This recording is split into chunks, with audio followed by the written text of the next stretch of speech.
اللہ سبحانہ و تعالیٰ کی توفیق کے ساتھ ہماری آج کی تفسیر کی دوسری کلاس ہے۔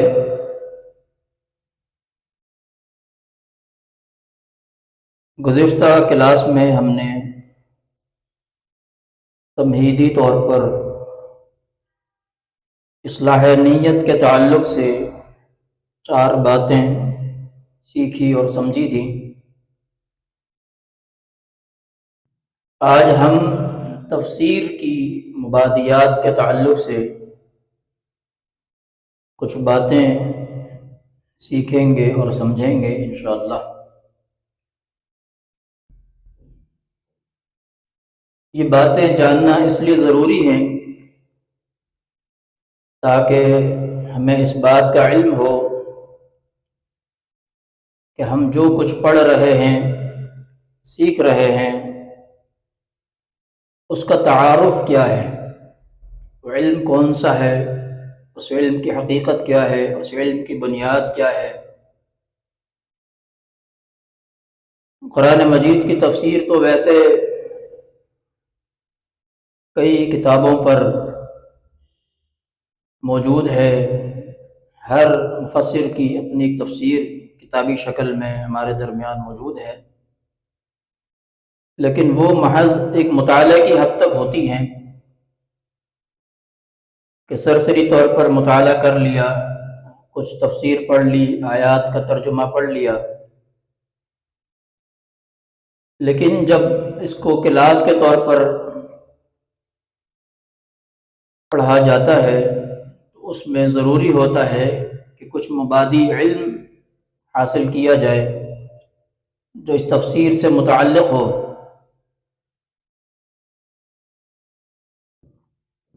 اور سب سے پہلے کسی بھی چیز کو جاننے سے پہلے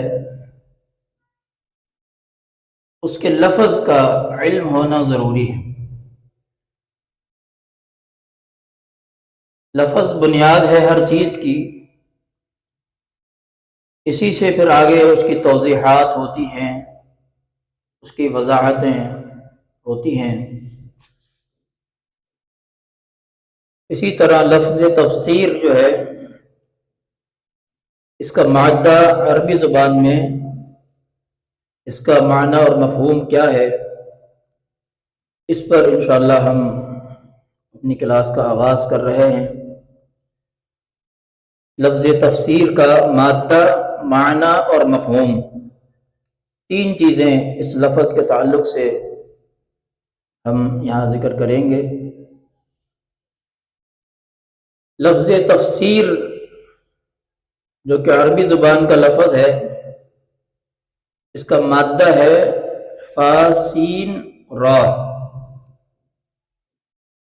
عربی زبان کا کوئی بھی لفظ بغیر مادے کے نہیں ہوتا، اس کا کوئی نہ کوئی مادہ ضرور ہوتا ہے جس سے وہ لفظ بنتا ہے، اس کو مادہ کہتے ہیں۔ تو اسی طرح لفظ تفسیر کا جو مادہ ہے جس سے یہ لفظ بنا ہے تفسیر، وہ 3 حروف پر مشتمل ہے، فا سین را۔ اور عربی زبان میں اس کا جو باب بنتا ہے وہ فسر یفسر تفسیرا، اس کا معنی ہے تفصیل بیان کرنا، کھولنا، بیان کرنا، واضح کرنا، ظاہر کرنا۔ اس لیے کہ ہر لفظ با معنی نہیں ہوتا، یا ہر جملہ با معنی نہیں ہوتا کہ ہم نے وہ پڑھا یا سنا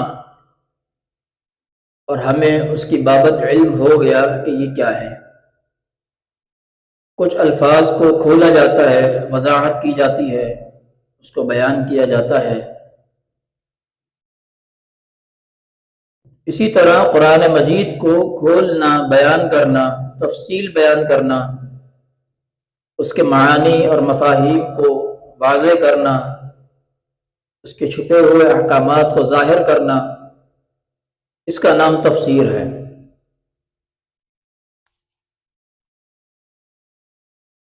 اللہ رب العالمین نے قرآن مجید میں اس حوالے سے بیان فرمایا ہے وَلَا يَأْتُونَكَ بِمَثَلٍ إِلَّا جِئْنَاكَ بِالْحَقِّ وَأَحْسَنَ تَفْسِيرًا۔ اور یہ کفار جب بھی آپ کے سامنے قرآن مجید پر کوئی بھی نیا اعتراض لاتے ہیں تو ہم آپ کو اس کا صحیح جواب بھیج دیتے ہیں اور بات کو خوب اچھی طرح واضح کر دیتے ہیں۔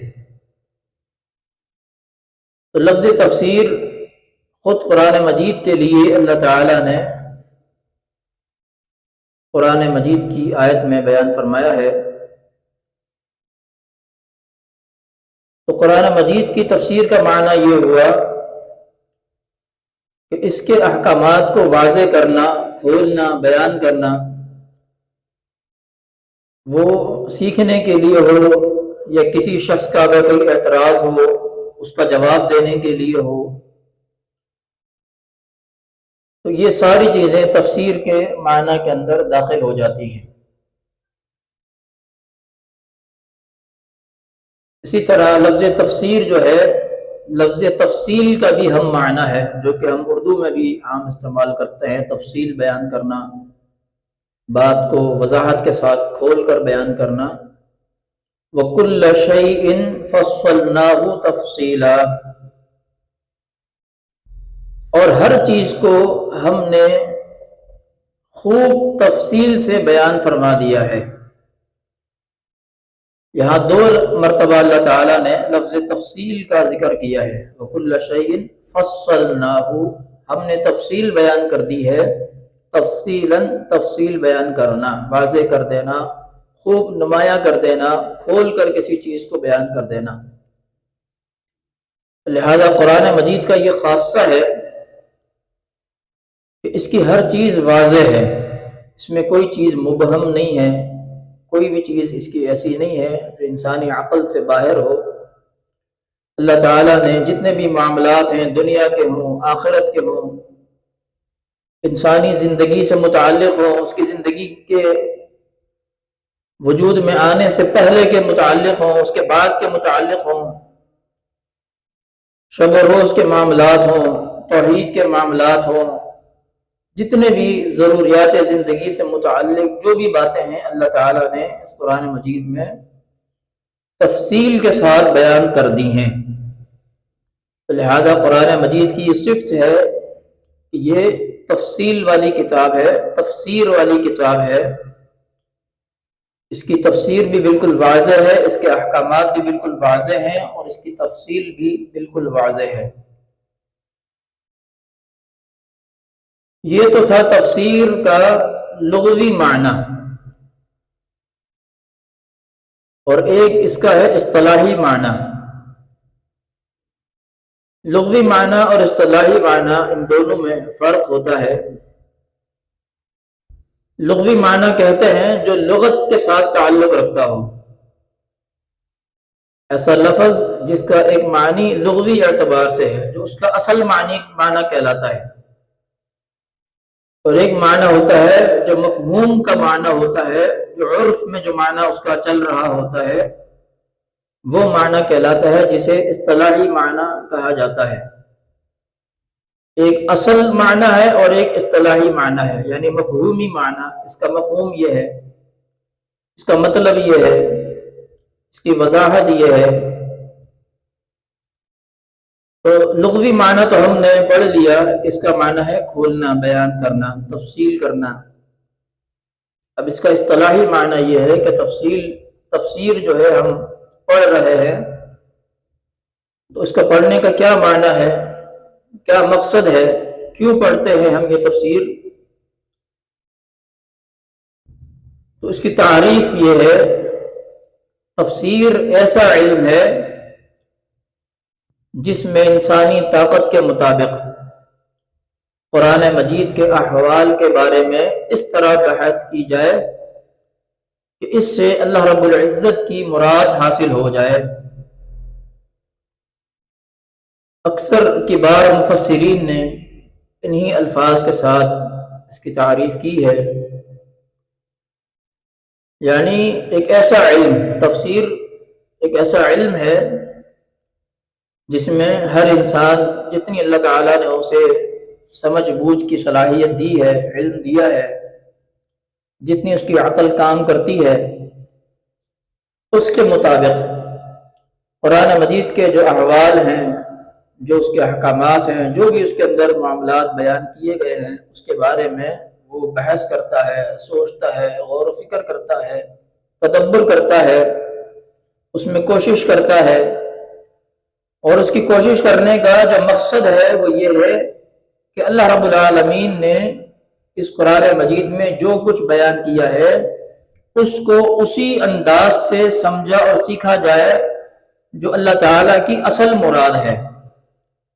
یعنی میں اگر اپنی عقل استعمال کرتا ہوں قرآن مجید میں، اپنی صلاحیتیں بروکار لاتا ہوں، تو اپنی مرضی کا معنی بنانے کے لیے نہیں، بلکہ اللہ تعالیٰ کی مراد کو سمجھنے کے لیے اللہ تعالیٰ نے جو بیان کیا ہے اس سے اس کا مقصد کیا ہے، تو اللہ تعالیٰ کی مراد کے مطابق، اس کی منشا کے مطابق اس آیت کو سمجھنا یا قرآن مجید کو سمجھنا، یہ اصل اس کا معنی اور اس کا مفہوم ہے، اور یہ اس کی اصطلاحی تعریف ہے۔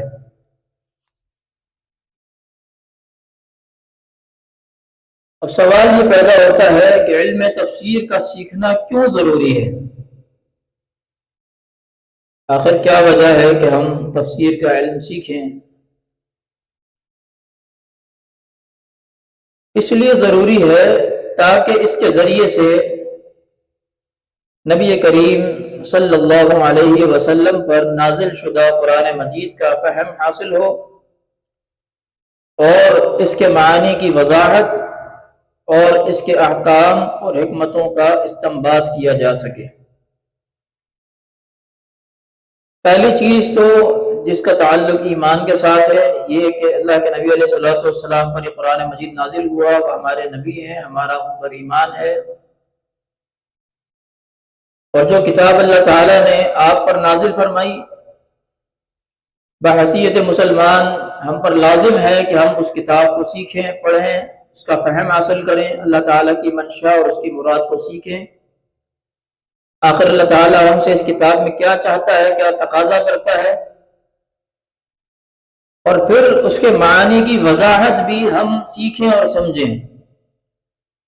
ایک تو فہم وہی ہے جو ہم کسی بھی مطبوعہ تفسیر کو کھولیں اور پڑھ لیں اور کچھ تو ہمارے سمجھ میں آ ہی جاتا ہے، لیکن ایک ہوتا ہے ہم اس کے معنی کے اندر جا کر لفظ لفظ کر کے اس کو سمجھیں، اور اس کا جو اصل مقصد ہے، مدعا ہے، اس کو اس کی گہرائی کے ساتھ سیکھیں، تو اس کے معنی کی وضاحت بھی حاصل ہو، اور اس کے بعد پھر اس کے اندر جو احکامات اللہ تعالیٰ نے بیان فرمائے ہیں، اور ان احکامات کے اندر جو حکمتیں موجود ہیں، یہ حکم اگر آیا ہے تو کیوں آیا ہے، اس کی کیا حکمت ہے، اس کا کیا سبب ہے، تو ان کا استنباط کیا جائے، ان کو سیکھا جائے، انہیں حاصل کیا جائے کہ اس آیت سے یہ معنی حاصل ہوتا ہے، یہ مفہوم حاصل ہوتا ہے، اور یہ حکم ہمیں ملتا ہے، اور اس کی حکمت یہ ہے۔ اس مذکورہ تعریف سے چار نکات ہمیں سمجھ میں آتے ہیں، ان کا فائدہ ہمیں حاصل ہوتا ہے۔ نمبر ایک، قرآن مجید کا عمومی فہم حاصل ہو، یعنی مطلقاً قرآن مجید کو سمجھنا، سیکھنا۔ اور دوسرا، قرآن مجید کے معانی و مطالب کی تشریح ہو، اس لیے کہ بعض اوقات الفاظ لغت میں کچھ معنی دیتے ہیں اور اصطلاح میں کچھ معنی دیتے ہیں، تو قرآن مجید کا یہ اعجاز ہے کہ وہ ہر اعتبار سے اپنے معنی کے اوپر پورا اترتا ہے، خواہ اس کا معنی لغوی اعتبار سے کیا جائے یا اس کا معنی اصطلاحی اعتبار سے کیا جائے، ہر معنی قرآن مجید پر پورا اترتا ہے، اور قرآن مجید کی تشریح ہر معنی سے کی جا سکتی ہے، اور اس کے کرنے سے ہر مرتبہ ایک نئی حکمت اور نیا حکم ثابت ہوتا ہے۔ قرآن مجید کی تفسیر اگر کی جائے لفظی معنی سے یعنی لغوی معنی سے تو اس کے اندر ایک علیحدہ حکمت نظر آتی ہے، اور اگر وہی تفسیر کی جائے اصطلاحی معنی سے تو اس کے اندر ایک اور مزید حکمت سامنے آ جاتی ہے۔ تو ہر طرح سے اس حکمت کو اور حکم کو سمجھنا یہ قرآن مجید کا معانی اور مطالب کی تشریح ہے۔ اسی طرح جب ہم معانی کو سمجھ لیتے ہیں، الفاظ کو سمجھ لیتے ہیں، تو پھر ہمیں یہ بات سامنے آتی ہے کہ اس سے تو یہ حکم ثابت ہو رہا ہے۔ اللہ تعالیٰ نے یہاں یہ بیان فرمایا ہے، اس کو حکم کہتے ہیں۔ یہ مسئلہ یہاں سے نکلتا ہے، اس پر عمل کرنا یہ مقصد ہے قرآن مجید کی تفسیر کو کرنے کا۔ حکم جب سامنے آ جائے تو پھر انسان کی کوشش ہوتی ہے کہ اب اس کے مطابق عمل کرے، قرآنی احکام و مسائل کا استنباط ہو۔ نمبر 4، معانی قرآن کی حکمتیں اور مصلحتیں واضح ہوں۔ یعنی حکم تو اللہ تعالیٰ نے دے دیا، ہر مسلمان پر فرض ہے کہ جیسے اللہ تعالیٰ نے حکم دیا ہے ویسے ہی اس کے مطابق عمل کرے۔ ایمان کا تقاضا ہے، خواہ اس کو اس کی حکمت، اس کی مصلحت معلوم ہو یا نہ ہو، حاصل ہو یا نہ ہو۔ لیکن اللہ رب العالمین کی ذات بڑی رحیم و کریم ہے، اس نے اپنے بندوں کو کوئی بھی حکم ایسا نہیں دیا جو ان کی استطاعت سے باہر ہو، ان کی گنجائش سے باہر ہو۔ اسی لیے حکم کے ساتھ ساتھ اس میں حکمت بھی بیان کی گئی ہے، اس کی مصلحت بھی بیان کی گئی ہے، اس میں اگر کوئی فائدہ ہے تو اس فائدے کو بھی بیان کیا گیا ہے۔ لہذا قرآن مجید ان ساری حکمتوں سے، ان سارے فوائد سے بھرپور ہے، اور یہ سارے فائدے اسی صورت میں حاصل ہوں گے جب ہم اس کی تفسیر پڑھیں گے اور اس طرح پڑھیں گے جس طرح پڑھنے کا حق ہے، اور ان تمام لوازمات کو پورا کریں گے جن کے ذریعے سے ہمیں یہ فہم حاصل ہو سکتا ہے۔ کچھ اصطلاحات ہیں جنہیں شرعی اصطلاحات کہا جاتا ہے، جو دوران تعلیم بار بار سامنے آتی ہیں اور آتی رہیں گی، ان کی بھی ہم وضاحت کرنا ضروری سمجھتے ہیں تاکہ آپ کو بات پوری طرح سے سمجھ میں آ جائے۔ اس لیے کہ کچھ الفاظ تھوڑے مشکل ہوتے ہیں، ظاہری معنی مفہوم کے اعتبار سے تو سمجھ میں آ جاتا ہے، لیکن اس کی حقیقت سمجھ میں نہیں آتی کہ یہ لفظ یہاں استعمال ہوا ہے، اس لفظ کا اصل معنی کیا ہے۔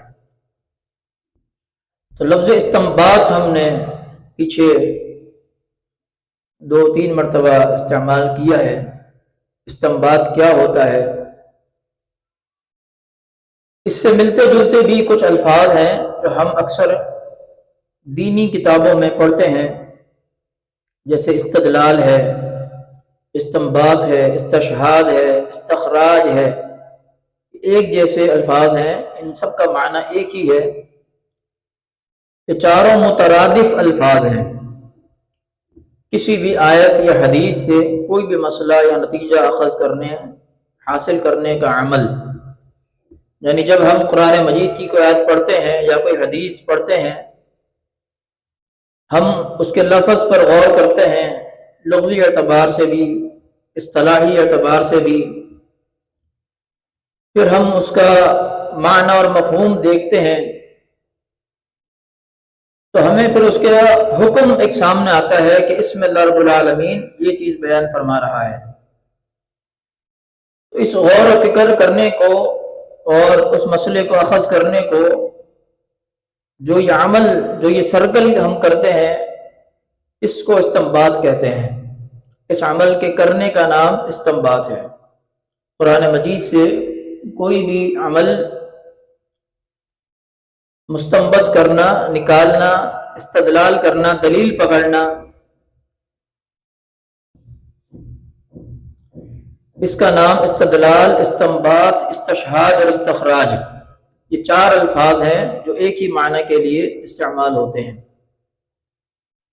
جو مسئلہ ہم نے حاصل کیا ہے، ایک ہے عمل جو ہم کر رہے ہیں، ایک ہے مسئلہ جو ہم استخراج ہو چکا، حکم سامنے آ چکا، اب اس حکم کو جو نام دیا جاتا ہے وہ مستدل نام دیا جاتا ہے، مستنبت، مستشہد، مستخرج، یعنی یہ مسئلہ دلیل کے طور پر یہاں سے نکالا گیا ہے، یہ مسئلہ یہاں سے واضح ہوا ہے، یہ مسئلہ یہاں سے نکلا ہے۔ تو ایسے مسئلے کو جس کو حاصل کیا جائے، ایسے حکم کو جس کو نکالا جائے، مستدل، مستنبت، مستشہد اور مستخرج کہتے ہیں، اور ایسے عمل کو استدلال کہتے ہیں۔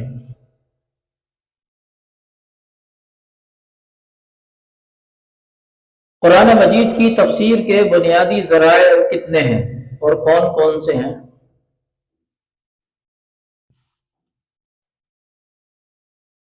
قرآن مجید کی تفسیر کے بنیادی ذرائع دو ہیں، اور وہ یہ ہیں: نمبر 1 تفسیر بالمأثور، نمبر 2 تفسیر بالرائے۔ انہیں تفسیر کی اقسام بھی کہا جاتا ہے۔ یہ دو ذرائع ہیں جن کے ذریعے سے ہم تفسیر کرتے ہیں قرآن مجید کی، یا کوئی بھی مفسر جن کے ذریعے سے قرآن مجید کی تفسیر کرتا ہے، وہ ان دو میں سے کوئی ایک ذریعہ ہوتا ہے، یا وہ تفسیر بالمأثور کرتا ہے یا وہ تفسیر بالرائے کرتا ہے۔ اور یہی تفسیر کی دو اقسام بھی کہلاتی ہیں۔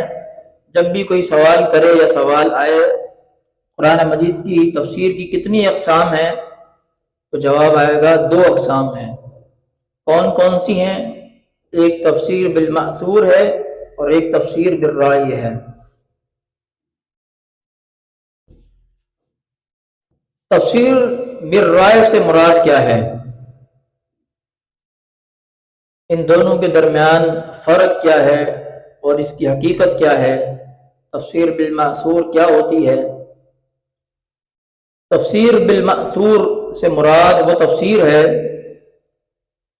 جو قرآن مجید کی آیات اور روایات، یعنی اللہ کے نبی علیہ الصلوۃ والسلام کی احادیث اور آثار سے منقول ہو۔ تفسیر بالمأثور سے مراد وہ تفسیر ہے جو آیات، روایات اور آثار سے منقول ہو۔ یہ اس کی مختصر تعریف ہے، اس کو جو لکھنا چاہتی ہیں وہ لکھ لیں، یا جو زبانی یاد کرنا چاہتی ہیں وہ زبانی یاد کر لیں۔ تفسیر بالمأثور 3 چیزوں پر مشتمل ہے: ایک قرآن مجید کی آیات، دوسرا اللہ کے نبی علیہ الصلوۃ والسلام کے فرامین، اور تیسرا آثار یعنی صحابہ کے اقوال۔ یہ 3 چیزیں تفسیر بالمأثور کے لیے بنیادی حیثیت رکھتی ہیں۔ شرعی اصطلاحات کی وضاحت: نمبر 1 المأثور کا ہم نے ذکر کیا ہے۔ مأثور کا معنی کیا ہے؟ مأثور کا معنی ہے منقول، نقل کرنا، اثر، ایک کے پیچھے ایک آنا۔ منقول یعنی نقل شدہ، جسے روایت کیا گیا ہو، ایک نے دوسرے سے منقول کیا، نقل کیا، اس نے آگے نقل کیا، اس کو مأثور کہتے ہیں یا منقول کہتے ہیں۔ منقول یعنی جسے نصوص شرعیہ میں سے کسی نہ کسی حوالے کے ساتھ نقل کیا جائے، یا وہ قرآن مجید کی آیت سے نقل کیا جائے، یا اللہ کے نبی علیہ الصلوۃ والسلام کی حدیث سے نقل کیا جائے، یا کسی صحابی کے قول سے نقل کیا جائے، اس نقل کرنے کو مأثور کہتے ہیں۔ آیات، یہ آیتن کی جمع ہے، آیت قرآنی۔ قرآن مجید کی آیات بینات، یعنی قرآن مجید کی ہر آیت کو ہم آیت کہتے ہیں، اور اگر کئی آیات ہوں تو انہیں ان کی جمع آیات کہتے ہیں۔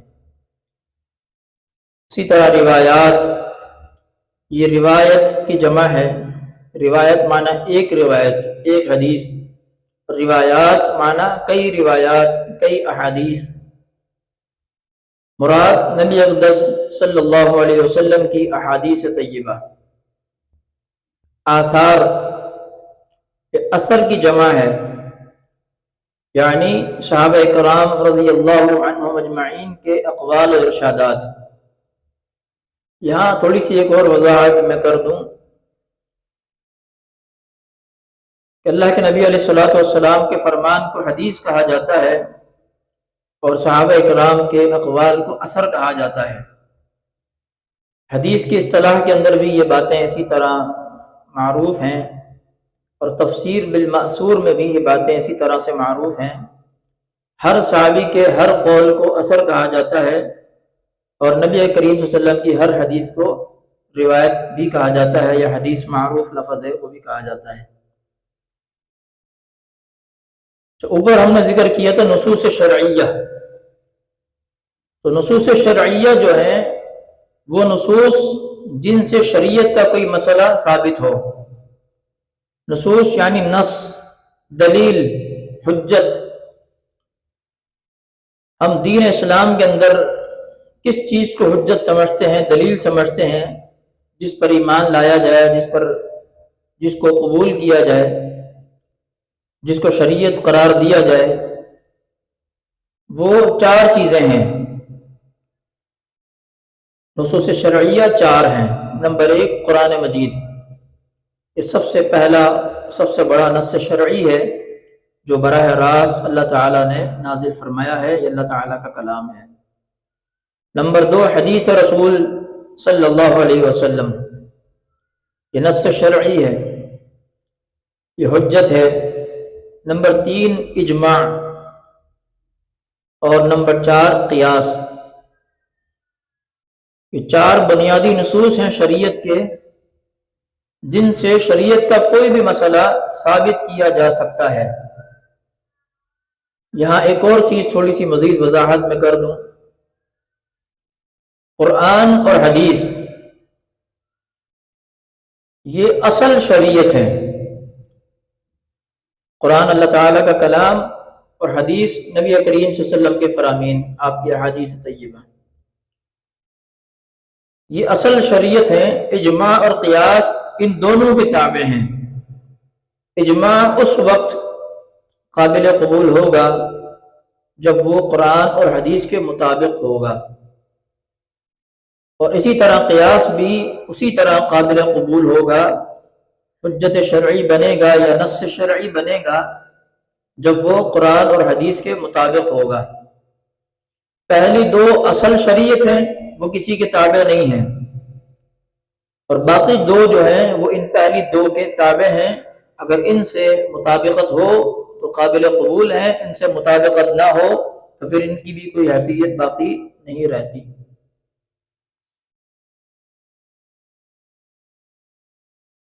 تفسیر بالمأثور کے بنیادی اصول۔ تفسیر بالمأثور کے بنیادی اصول 4 ہیں،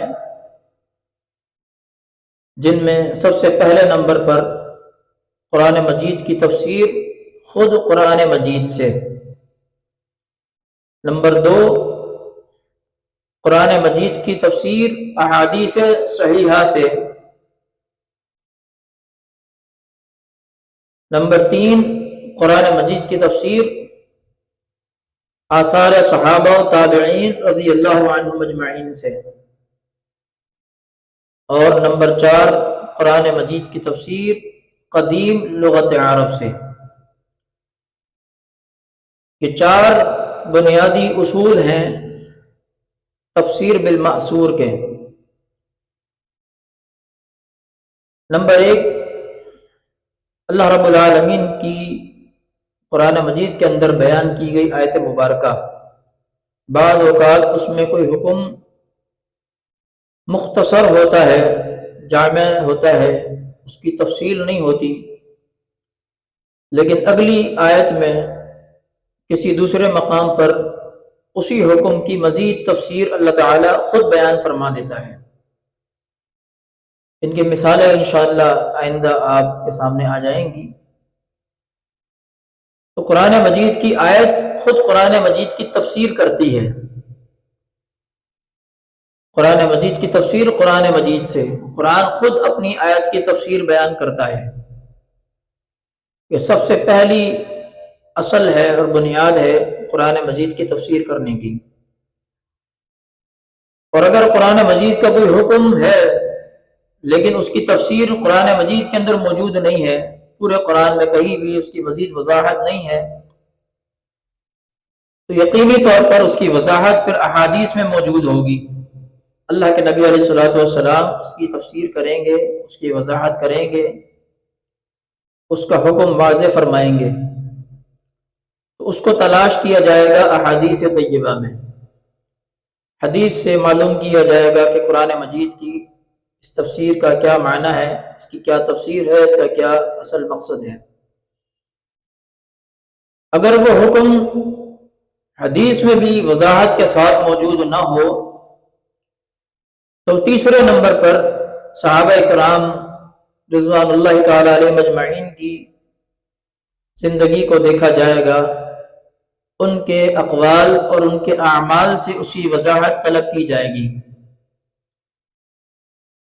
یا تو کوئی صحابی خود اس آیت کا حکم بیان کر دے گا کہ اس آیت کے اس لفظ کا یہ معنی ہے، یہ واضح ہو جائے گا کہ صحابی کی جو تفسیر ہے وہ زیادہ مستند ہے باقی امت کی گئی تفسیر سے، اس لیے کہ صحابہ کرام نے اللہ کے نبی علیہ الصلوۃ والسلام سے براہ راست علم حاصل کیا ہے، اور کوئی صحابی کوئی ایسی بات نہیں کہہ سکتا جو اس کی اپنی طرف سے ہو اور اللہ کے نبی علیہ الصلوۃ والسلام سے اس نے وہ بات نہ سنی ہو۔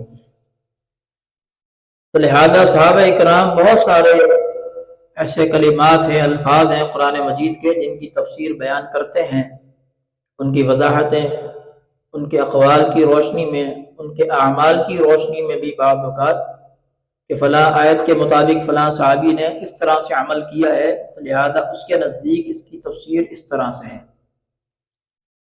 اسی طرح صحابہ کرام کے بعد جو امت کے لیے سب سے محترم معزز طبقہ ہے وہ تابعین کا طبقہ ہے، تو اگر صحابہ کرام سے بھی کوئی بات وضاحت کے ساتھ موجود نہ ہو تو ان کے جو شاگرد ہیں انہوں نے اپنے استاذ صحابہ سے کسی نہ کسی صحابی سے وہ بات سیکھی ہوتی ہے، تو وہ وضاحت کر دیتے ہیں کہ اس آیت کے اس لفظ کا یہ معنی ہے اور یہ مفہوم ہے، اس لیے کہ انہوں نے سیکھا ہے صحابہ سے، صحابہ نے سیکھا ہے اللہ کے نبی علیہ الصلوۃ والسلام سے۔ تو بعض اوقات ایسا ہوتا ہے کہ کسی لفظ کی اس کے وضاحت کی ضرورت ہی پیش نہیں آتی، اس وقت جب وہ نازل ہوتا ہے تو اس کی وضاحت نہیں کی جاتی، بعد میں اس کی ضرورت پیش آتی ہے، پھر جس نے اس کے نزول کے وقت جو اس کا معنی دیکھا ہوتا ہے یا سیکھا ہوتا ہے اس کو وہ اس کی ضرورت کے وقت بیان کر دیتا ہے۔ تو اس کا معنی یہ نہیں ہوتا کہ اس کا مفہوم یہ آج پہلی بار سامنے آیا ہے، مفہوم پہلے سے بیان کیا ہوا ہوتا ہے، لیکن سامنے اس وقت آتا ہے جب اس کی ضرورت پیش آتی ہے۔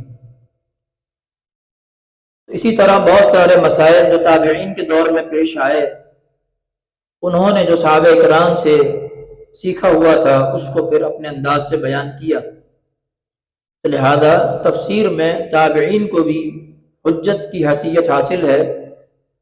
اسی طرح نمبر 4، جب کوئی لفظ ایسا ہو جس کی تشریح اگر ہمیں مطلوب ہو تو قرآن مجید کے اندر وہ لفظ کسی دوسری جگہ موجود نہ ہو، حدیث میں اس کی تفسیر موجود نہ ہو، صحابہ و تابعین سے اس لفظ کی کوئی خاص تشریح موجود نہ ہو، تو پھر لغت کے اندر اس کی تفسیر تلاش کی جاتی ہے، وہاں سے اس کا معنی اخذ کیا جاتا ہے کہ لغت کے اندر اس کا کیا معنی ہے۔ لغت کے اندر یاد رکھیں لغت وہی حجت ہوگی جو اس وقت موجود تھی جب قرآن نازل ہو رہا تھا، اس لیے کہ لغت کے اندر ہر دور میں تبدیلیاں ہوتی ہیں، آج کی عربی زبان میں اور اس دور کی عربی زبان میں بہت زیادہ فرق ہے، تو لہذا ہم آج کی جدید لغات کی بنیاد پر یا جدید عربی کی بنیاد پر قرآن مجید کی تفسیر نہیں کریں گے، بلکہ اس دور میں جس دور میں قرآن نازل ہوا تھا اس وقت یہ بات اللہ تعالیٰ نے بیان کی، تو اس لغت کے تحت اس کا کیا معنی بنتا ہے اور اس دور میں اس معنی کو کس طرح سے سمجھا جاتا تھا۔ تو قدیم لغت عرب جو ہے اس سے مدد لی جا سکتی ہے قرآن مجید کی تفسیر میں، لیکن یہ سب سے آخری اصول ہے، اس سے پہلے کو ترجیح حاصل ہے۔ بعض لوگ اس پر گمراہ ہو جاتے ہیں، وہ کہتے ہیں کہ ہمیں پہلے 3 کی ضرورت نہیں ہے، ہم صرف جو ہے قرآن مجید کی تفسیر عربی لغت سے سمجھ لیں گے۔ تو یہ ان کی جہالت ہے اور یہ ان کی گمراہی کی دلیل ہے۔ یہ آخری درجہ ہے، پہلی 3 درجے ان کو اہمیت حاصل ہے، اگر وہ نہ ہو تو پھر آخری درجے تک جایا جا سکتا ہے۔ تفسیر کی دوسری قسم تفسیر بالرائے سے کیا مراد ہے؟ رائے سے مراد یہ ہے کہ عقل و اجتہاد اور غور و فکر کے ذریعے سے مطالب قرآن کو سمجھنے کی کوشش کرنا اور انہیں واضح کرنا تفسیر بالرائے کہلاتا ہے۔ یعنی انسان جس کو عربی پر عبور حاصل ہو اور وہ سمجھتا ہو کہ وہ اس مقصد میں کچھ کامیاب ہو سکتا ہے، اپنی عقل، اپنے اجتہاد، کوشش اور محنت کے ذریعے سے، علم کے ذریعے سے قرآن میں غور و فکر کرتا ہے اور اس کے مطالب اور معانی کو سمجھنے کی کوشش کرتا ہے، پھر اس کی روشنی میں جو کچھ اس کو سمجھ میں آتا ہے اس کو وہ واضح کرتا ہے، بیان کرتا ہے، اس کی تفسیر کرتا ہے۔ اس کو تفسیر بالرائے کہا جاتا ہے، جو کہ تفسیر بالمأثور کی بالکل ضد ہے۔ اس میں حجت اور دلیل اللہ تعالیٰ کا کلام ہے، نبی کریم صلی اللہ علیہ وسلم کا فرمان ہے، صحابہ کے اقوال ہیں، اور پھر اس کے بعد لغت عرب ہے۔ لیکن یہاں پر جو تفسیر کرنے والا ہے تفسیر بالرائے، اس کے پیش نظر ان علوم کے بجائے، ان اصول کے بجائے، اس کی اپنی ذاتی عقل اور ذاتی اجتہاد، ذاتی علم جو ہے یہ پیش نگاہ اس کے رہتا ہے، لہذا وہ اپنی عقل اور اپنے فہم اور اجتہاد کی بنیاد پر قرآن مجید میں غور و فکر کرتا ہے اور اس کے مطالب کو سمجھنے کی کوشش کرتا ہے، پھر جو کچھ اسے سمجھ میں آتا ہے اس کو بیان کرتا ہے۔ تو یہ تفسیر بالرائے ہے۔ تفسیر بالرائے کی 2 قسمیں ہیں۔ نمبر 1 تفسیر بالرائے محمود ہے، جو کہ قابل تعریف ہے، اور دوسرا تفسیر بالرائے مذموم ہے، یعنی قابل مذمت ہے۔ تفسیر بالرائے محمود جو ہے، محمود یعنی قابل تعریف، قابل پسند یعنی پسندیدہ جو ہے۔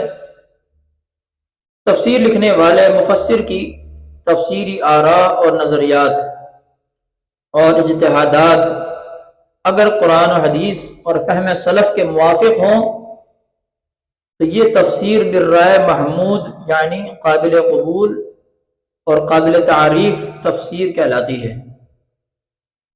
تفسیر کرنے والا اگر پیش نگاہ رکھتا ہے تفسیر بالمأثور کو، خاص طور پر جو بھی وہ تفسیر کرتا ہے تو وہ سب سے پہلے انہی اصول کو سامنے رکھتا ہے، اور اگر انہیں ان اصولوں میں سے کوئی بات سمجھ میں نہیں آتی یا اسے وہاں نہیں ملتی تو پھر وہ ان کے مطابق اپنی عقل، اپنے فہم کو اور اپنے نظریات کو، اپنی آراء کو، اپنے اجتہادات کو آگے کرتا ہے اور اس کے مطابق تفسیر کرنے کی کوشش کرتا ہے۔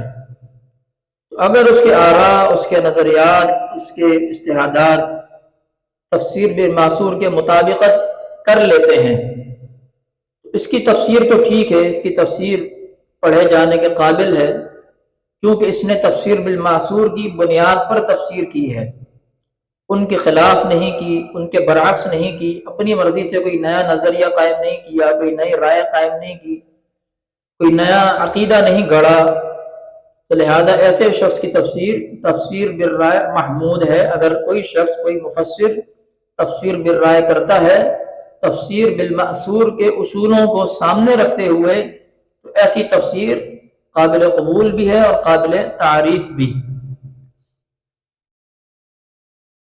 تفسیر بالرائے مذموم، ایسی تفسیر جو کی گئی ہے رائے کی بنیاد پر۔